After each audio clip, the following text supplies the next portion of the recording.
welcome back. We continue Great Getaways Week with some amazing destinations for planning a family trip on a budget. Please welcome back the points guy, Brian Kelly. Hi. Thanks for having me. So obviously today is family travel, and my parents are here. So can we embarrass them? Yes. Fun fact, my dad actually let me plan, at age 12, I used his points to plan our family trip. So it's kind of funny to You knew fast how to forward work that out You've then? been doing this your entire since life. the mid-90s. Yeah. Do you know that you were a 10-pound baby, nearly born I on hear the about it all the LIV? time. Okay, I just think you should give your mom some credit. All right, Yeah. what are some great travel destinations Yeah, for a so at the family? Points Guide, we put together a really fun list today of destinations that are great for family, but also for your budget. The first one was a shock to me. So it's Mammoth Cave in Kentucky. Ooh. I had never heard of it, but it's the Okay. longest cave system in the world, and it's an hour and a half north of Nashville. So it's great for families. Your kids can actually get Junior Park Ranger certification, and almost all the activities are free.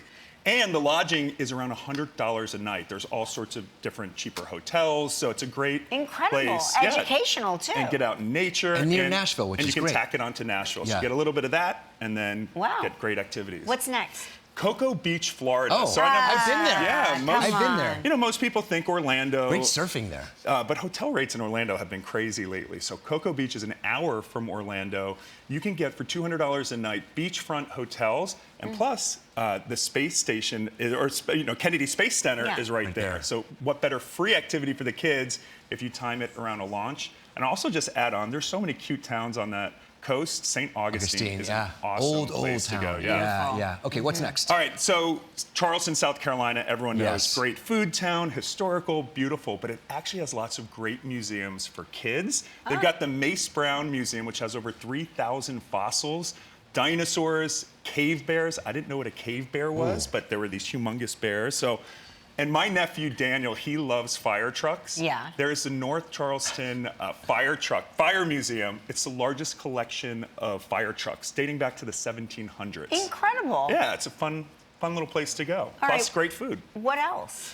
So I know I've been given a lot of East Coast destinations. Our West Coast budget family destination this year is Tucson, Arizona. Oh, we love Tucson. Yeah. It's amazing, great in the winter, and it's the only city in the U.S. that has UNESCO gastronomy certification because there's 4,000 years of American indigenous cuisine and culture blended with Mexican and Spanish.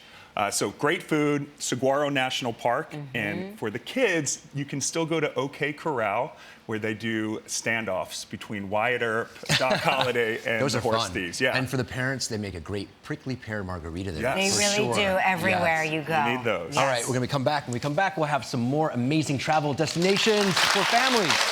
We're back with the points guy, Brian Kelly, who is still growing, by the way. What are other great destinations? Well, the for final families? tip for budget and family travel, because the activities these days can get out of control, especially the more kids you have. Yeah. So cruising, as a general theme, cruise lines are now offering kids cruise free.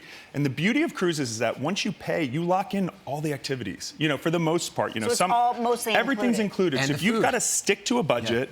And if you choose the right cruise ship with a million activities, they have kids clubs that are included so you can enjoy yourself. So in general, don't rule out cruising. They can be very economical. It's so interesting to me because when you look at cruise ships now, they don't really look like ships anymore. No, they're like as much- floating they look hotels. Like, they look yeah. like hotels and theme theme parks. Yeah, it's crazy. Yeah. The kids love it. Any other planning Yeah, on so a budget for I gave some families? great destinations, but now you got to get there, right? So Right. flight prices are actually starting to come down, and what I recommend is tracking flight prices. So Google Flights will actually let you put in city pairs, and you can track. So if the price drops, it'll email you.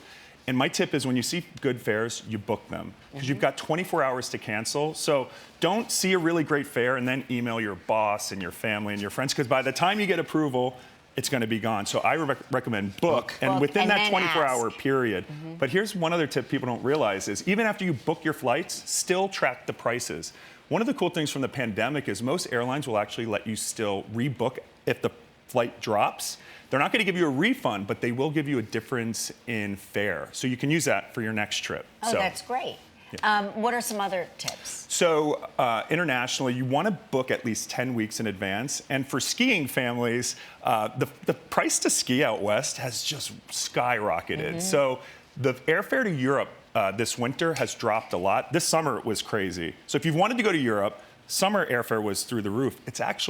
It's cheaper to fly to London from many U.S. cities than it is to New York City on certain dates. Wow. So think about going to Europe this winter. To ski. And skiing is a fraction of the cost, and the food is a lot better at the European ski resorts. That is true. Tell us about Open Jaw. Yes, so this is, most people when they go to book flights, you click the round trip button. But flight experts know if you want to stretch the value of your trip, it's called open jaw tickets, meaning you fly into one city and home from another, and this can save you a lot of money.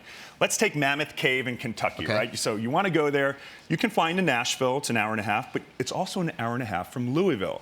So what you can do is fly into Louisville and get a much cheaper rental car. Drive to Mammoth Cave, spend some time there, and then you can end in Nashville. So you're building in 2 destinations or 3 into the price of 1 ticket. Incredible. Yeah. This is stuff I would never think to do. It's so great. We have to get better about booking. I know. We're going to call you before. Yes. What's the final tip? Final tip is this. So as I mentioned, activities are really expensive. So at the Points Guy, we recommend parents bookend. So if you have a limited budget for what to do, we recommend do a really fun activity in the beginning to get the kids excited and into the vacation mode, and then save the really big activity for the very end. So during, in the interim, you can go to the beach and do small things, but you start with the bang, end with the bang, and the kids don't know the difference. That's right. Thank you, Brian. Always a pleasure having you on the show.